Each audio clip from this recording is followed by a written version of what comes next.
Alright boys, what's happening? Welcome back to another Call of Duty Black Ops Cold War Zombies video on the channel.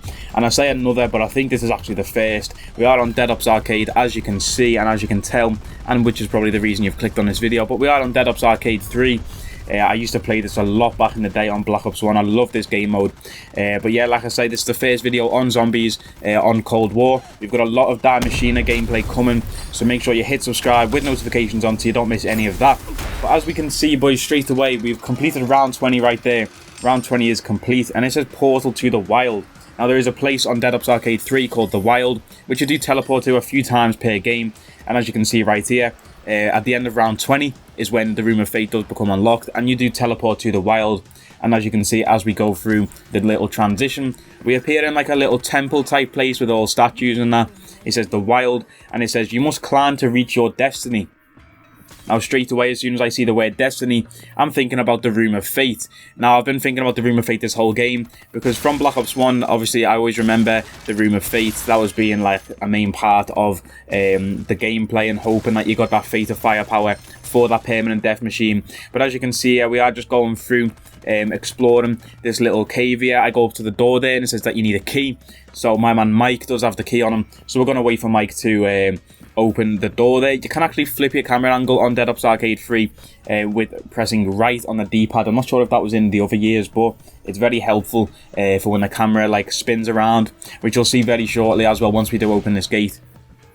So Mike does go ahead and open the gate, and as you can see, I'm just rushing through it. I like to be first into everything, full sender.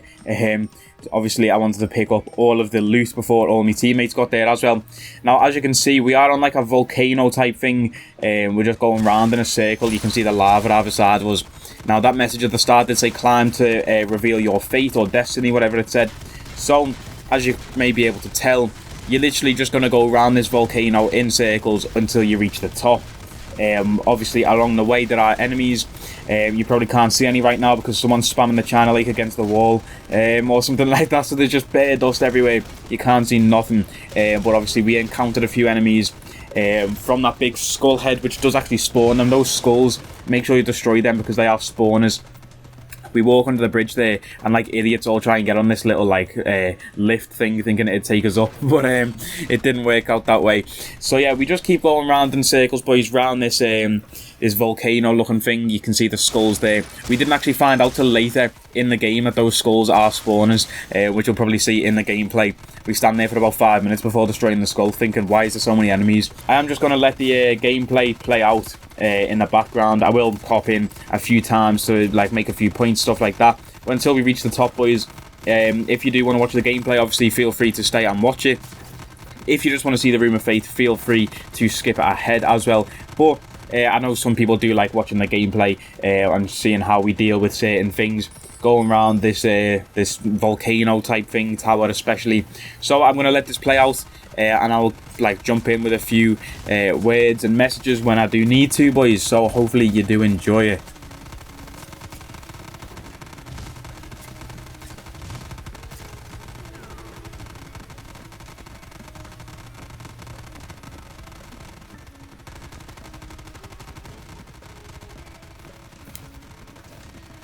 Just very quickly, boys, as well, you can see there that little concrete tower thing shooting out fireballs, looking like we're playing Mario Kart or something like that. I've been clattered by one there. Yeah, you need to make sure you avoid those because those fireballs are very, very powerful. And there's a few of them going around the tower. You can see like the turrets either side, so you can see where the fire's going to come out from. Obviously, Dan didn't see it there because he's been absolutely clattered by one.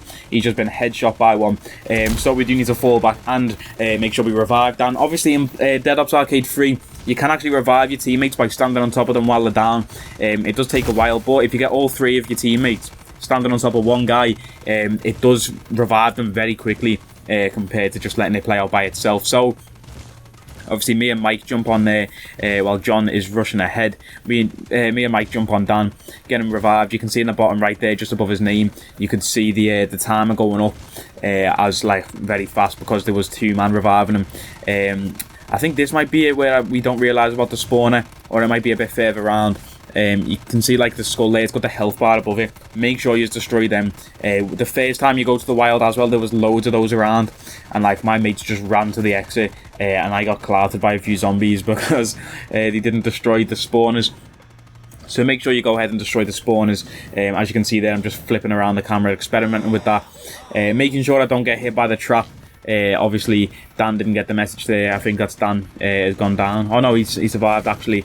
So yeah, make sure you don't get hit by the traps. There are traps along the way. Obviously you've got that spinny thing there with the spikes on. You've obviously got the fireball shooters as well, which I've already mentioned, looking like Mario Kart with those Venus flytraps that spit out the fireballs. That's what it reminded me of a lot.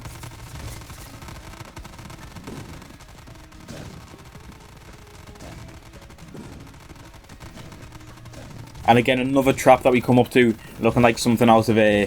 What was it called, that show when we were kids? Jungle Run, was it? When you had to go and get the monkey statues, looking like something out of that. Some big statues on the wall, spitting fire.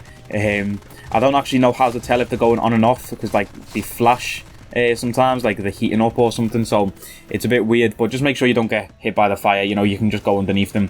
And obviously we have the return of Eugenes, the stinky crawlers, but we call them Eugenes. That's just been a running name for them in our mates group since Black Ops 1.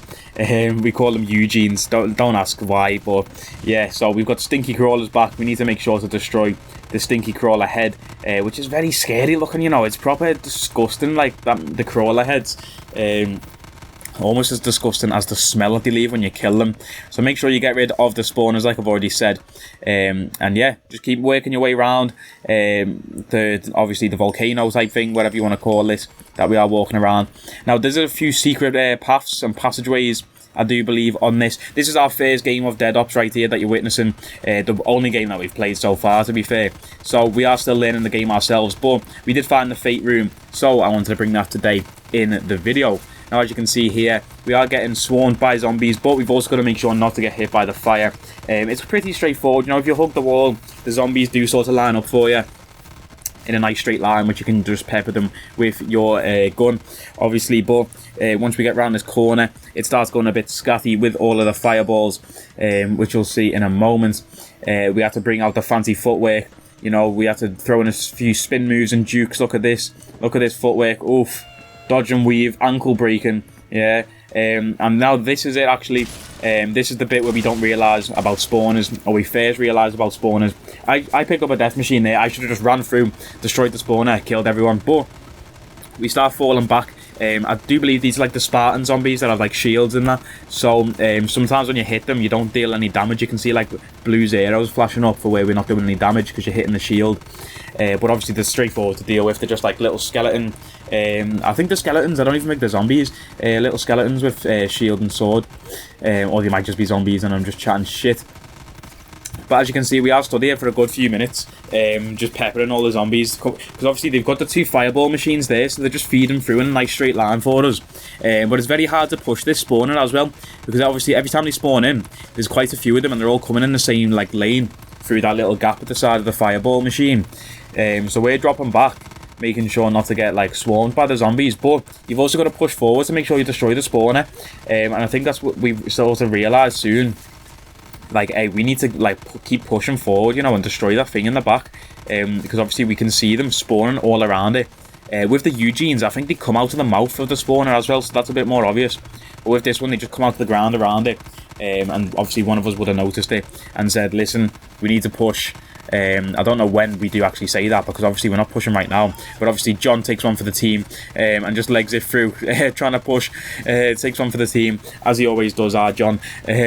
Just pushes through there, destroys the spawner for us, and then we can all move. Now there is a bridge here that you can go across. We bottled going across it, completely forgot about it, because we wanted to check what was at the top of the tower first. I thought maybe going across the bridge would take us away from the tower, I mean the volcano, and like at the top of the volcano is just like some loot, and then you go across the bridge to the Fate Room. But it's a completely different passageway going across that bridge, which we will experiment with in another game. Obviously, like I say, this is our first game, but we just keep working our way around. I think we've got a few more Eugenes to deal with. As you can see, I flipped the camera around there, pressing right on the D-pad, because I couldn't see a thing, because there was a massive rock in my face.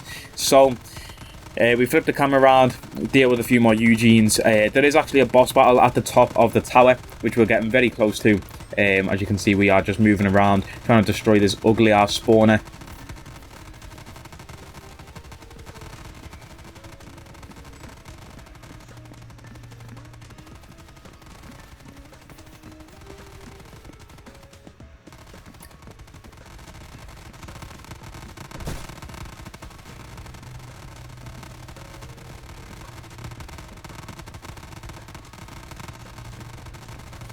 We've got another set of Eugenes to deal with there coming out of the lava, but we've learned our lesson about the spawners. Make sure we take that out ASAP. Now, as we move up here, you can see we have a boss battle, boys, at the top of the volcano. We've got some big gorilla wolf looking motherfucker, some big alien gorilla wolf motherfucker right at the top of the volcano.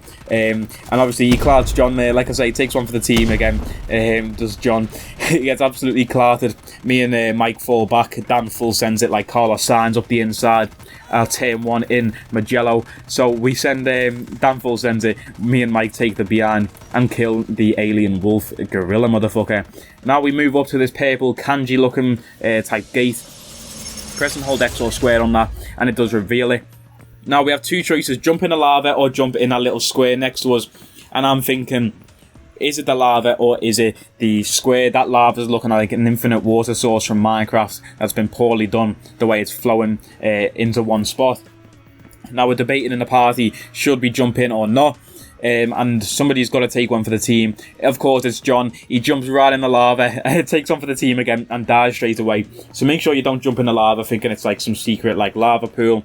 Now we obviously know the other option is this square. I'm scared in case we take 4 damage off this square, and it just takes us back to the start of the thing. But again, Carlos Sainz, turn 1 in Imola. Dan full sends it. And we get to the Room of Fate, boys. Here we are. We're at the Room of Fate. It says touch a stone to choose your fate. There's obviously 4 stones in the corners. Now, I do believe Mike jumps on one straight away. You can see the colours. Mike unlocks Divine Chalice. John unlocks the Fate of Friendship, and I get Divine Shield. Now, I don't actually think Dan gets one, and I don't know why that is, or what happened there if he didn't touch a stone in time. I don't know what happened there, but obviously, I got Divine Shield, which puts a permanent sword around me, a permanent shield. John got the Fate of Friendship, which, like, if you're familiar with Dead Ops Arcade, is a permanent chicken, and every chicken that you pick up from the power-ups does last a bit longer. Mike got Divine Chalice, which I have absolutely zero idea what that does. Obviously, Dan didn't get one, weirdly, so I don't know what happened with that one there. There are 6 fates in Dead Ops Arcade 3. There's Fate of Firepower, which is the permanent death machine. Fate of Friendship, permanent chicken. Fate of Fortune, which I can't remember what it does. Furious Feet, which gives your player a permanent speed boost. Divine Chalice and Divine Shield. Now, we are still working out what all of them does. But, boys, that is it for the video. You know, we've hit the fate of the Room of Fate, sorry. We do actually go to round 28 in this game right here and then die. It's very hard, Dead Ops Arcade this year. But that is going to be it for the video, boys. So if you did enjoy, make sure you hit like on it and subscribe if you are new so you never miss an upload. We've got a lot of zombies content coming. And yeah, I'll catch you in the next video, boys. Take it easy.